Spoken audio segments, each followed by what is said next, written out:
Shalom, selamat pagi Bapak Ibu dan Saudara yang diberkati Tuhan. Mari pada pagi hari ini kita kembali datang kepada Tuhan. Kita menanti-nantikan kebenaran firman Tuhan yang akan terus menuntun kehidupan kita. Kita akan bersama-sama belajar dari kebenaran firman Tuhan dari kitab 1 Raja-Raja pasal yang ke-19 ayat yang pertama sampai ayat yang kelima. Demikian bunyi firman Tuhan. Ketika Ahab memberitahukan kepada Isabel segala yang dilakukan Elia dan perihal Elia membunuh semua nabi itu dengan pedang, maka Isabel menyuruh seorang suruhan mengatakan kepada Elia, "Beginilah kiranya para Allah menghukum aku, bahkan lebih lagi daripada itu. Jika besok kira-kira pada waktu ini aku tidak membuat nyawamu sama seperti nyawa salah seorang dari mereka itu, maka takutlah ia, lalu bangkit dan pergi menyelamatkan nyawanya. Dan setelah sampai ke Berseba yang termasuk wilayah Yehuda, ia meninggalkan bujangnya di sana. Tetapi ia sendiri masuk ke padang gurun sehari perjalanan jauhnya, lalu duduk di bawah sebuah pohon arar. Kemudian ia ingin mati, katanya, "Cukuplah itu. Sekarang ya Tuhan, ambillah nyawaku, sebab aku ini tidak lebih baik daripada nenek moyangku." Sesudah itu ia berbaring dan tidur di bawah pohon arar itu. Tetapi tiba-tiba seorang malaikat menyentuh dia serta berkata kepadanya, "Bangunlah, makanlah." Mari kita berdoa. Kami bersyukur ya Tuhan untuk kebenaran firman-Mu pada pagi hari ini.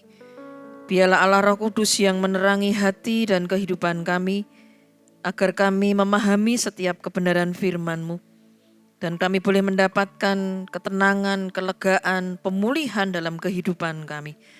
Kami menyerahkan pemberitaan firman-Mu hanya di dalam nama Tuhan kami Yesus Kristus. Haleluya. Amin. Bapak, Ibu, dan Saudara yang dikasihi Tuhan, keadaan hati manusia tidak selalu stabil, bisa mengalami perubahan secara drastis.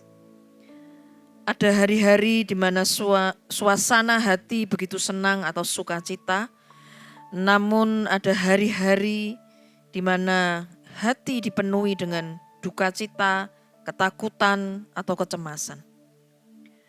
Ada sebuah istilah yang disebut bipolar disorder,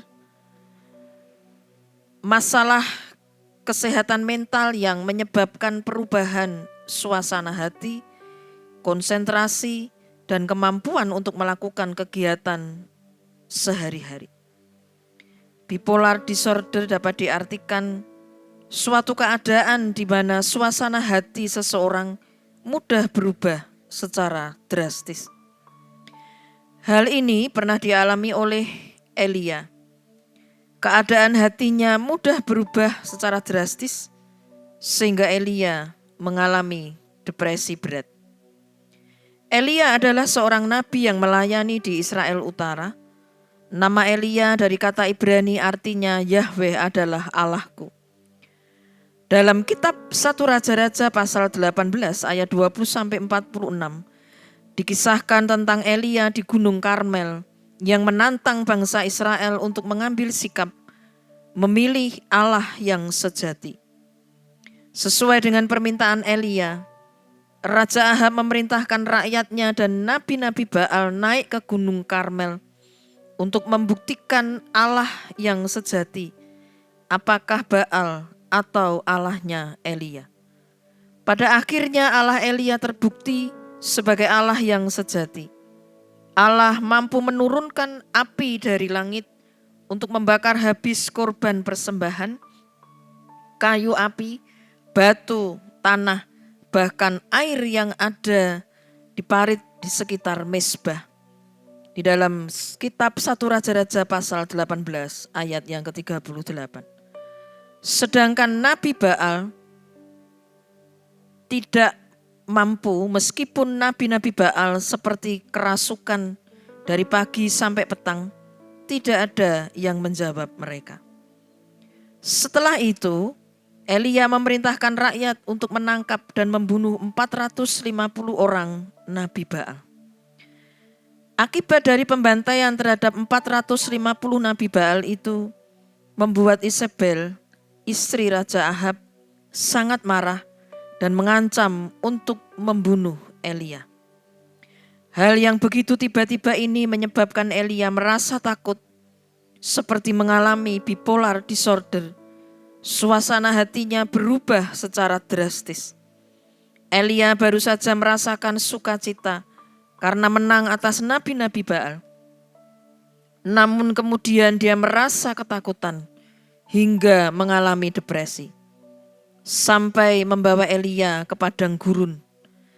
Elia juga mengalami kelelahan secara fisik dan keputusasaan sampai ia ingin mati. Seperti tertulis dalam kitab 1 Raja-Raja pasal 19 ayat yang keempat. Namun saat Elia putus asa dan letih lesu, Allah mengirimkan seorang malaikat untuk memberinya makan.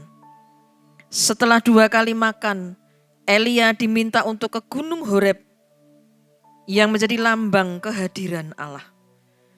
Di Gunung Horeb inilah Elia mendengar kembali bisikan lembut suara Allah, menemukan kembali bimbingan dan tuntunan dari Allah.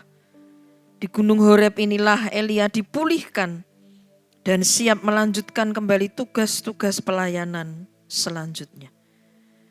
Tindakan yang paling tepat ketika ada tekanan kehidupan yang sangat berat dan menghimpit jiwa kita adalah mencari wajah Tuhan dan tidak terus mengasihani diri sendiri. Bersyukurlah kita memiliki Tuhan Yesus yang tetap setia sampai hari ini, mendampingi kita untuk menjalani hari-hari kita yang berat. Di saat hari yang begitu berat, marilah kita mencari petunjuk-Nya. Kita memiliki waktu untuk mendengarkan suara lembut Tuhan yang akan membangkitkan kita kembali. Mari kita berdoa. Bapa di surga, kami bersyukur untuk kebenaran firman-Mu pada pagi hari ini. Biarlah Tuhan, kalau saat-saat ini kami merasakan tekanan kehidupan yang sangat berat, ada pergumulan persoalan yang menghimpit jiwa kami. Biarlah Tuhan kami boleh datang kepadamu. Kami terus menanti-nantikan Engkau ya Tuhan yang akan berkata-kata dalam kehidupan kami. Kami belajar untuk mendengar suara lembut-Mu sehingga akan mendatangkan kekuatan, ketenangan dalam kehidupan kami. Biarlah Tuhan Engkau yang memulihkan keadaan kami pada pagi hari ini, sehingga melalui kebenaran firman-Mu ini, kami boleh dibangkitkan, dikuatkan kembali iman kami.